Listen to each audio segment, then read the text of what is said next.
अ, नाना मनमोहन सिंग यांचं निधन झालेलं आहे. आपल्या देशानं काय गमावलं असं आपल्याला वाटतं? काय आपली भावना आहे या क्षणी? एक महान अर्थतज्ञ आपण हरपलेला आहोत. मला आठवतं की युपीएच्या पहिला 1 आणि 2 मध्ये ते प्रधानमंत्री 10 वर्ष या देशाचे होते. हो. आणि देशाला एक आर्थिक दिशा देण्याचं काम, देशाला आर्थिक जागतिक पातळीवर ताकद देण्याचं काम आणि एकदम साधं जीवन जगणारं हे व्यक्तिमत्व आज आपण पाहतोय की देशाची जी आर्थिक परिस्थिती ती काळामध्ये त्यांनी जी उभी केलेली होती, जी दिशा दिली होती, त्याच्यामुळेच आपला देश पुढे जाण्याला सुरुवात झालेली होती. अशा महान व्यक्तिमत्वाचं आज निधन झालं, हे देशाचं नुकसान झालेलं आहे.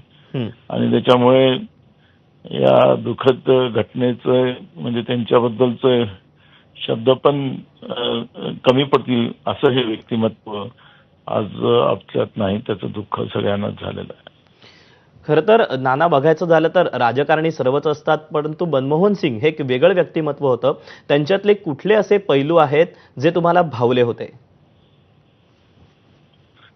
बघा, त्यांचं साधं राहणं, देशासाठी जगणं आणि सोनियाजींनी त्यांची निवड एकदा नाही दोनदा देशाच्या प्रधानमंत्री पदासाठी करणं, म्हणजे याच्यामध्ये त्यागी व्यक्तींनी देशासाठी त्याग करणारा आणि देशासाठी विचार करणारा आणि देशाला आर्थिक पुढे नेणारा असा प्रधानमंत्री सोनियाजींनी आपल्याला देशाला दिलेला होता.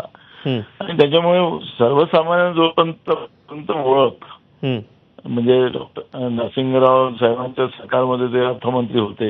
हो. आणि त्यावेळेस पासून त्यांनी ज्या पद्धतीने गव्हर्नर होते ते आपल्या रिझर्व्ह बँकेचे, त्यांची कारकीर्द अनेक त्यांना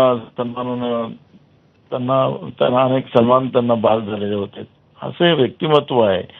आणि त्यांचे मी खासदार असताना पाहिलं, आमची पार्लमेंटचे आर्थिक एक कमिटी असते त्याच्यात ते राहायचे. मी पण कमिटीला होतो. मी त्यांना जवळून बघायचो.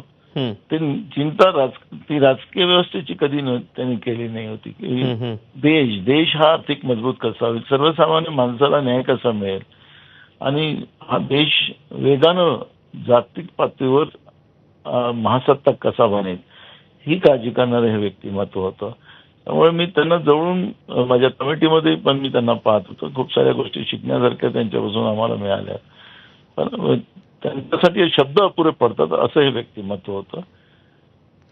नाना बघायचं झालं तर मुख्य आर्थिक सल्लागार, भारतीय रिझर्व्ह बँकेचे गव्हर्नर, नियोजन आयोगाचे प्रमुख, केंद्रीय अर्थमंत्री आणि नंतर पंतप्रधान अशी विविध पदं आपल्या संपूर्ण कारकिर्दीमध्ये मनमोहन सिंग यांनी भूषवली. आणि इतकं सगळं भूषवून सुद्धा तसं म्हणायचं झालं तर प्रसिद्धी परांमुखच कायम ते राहिलेत.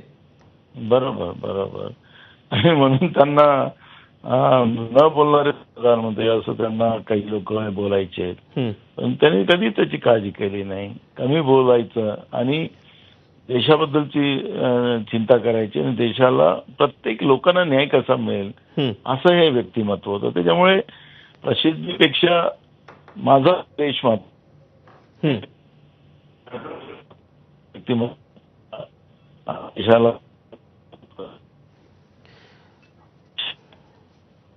काही तांत्रिक कारणामुळे नाना पटोले यांचा आवाज आपल्यापर्यंत पोहोचत नाहीये, परंतु नाना पटोले यांनी मनमोहन सिंग यांच्याबद्दलच्या ज्या आपल्या भावना आहेत त्या त्यांनी बोलून दाखवलेल्या आहेत.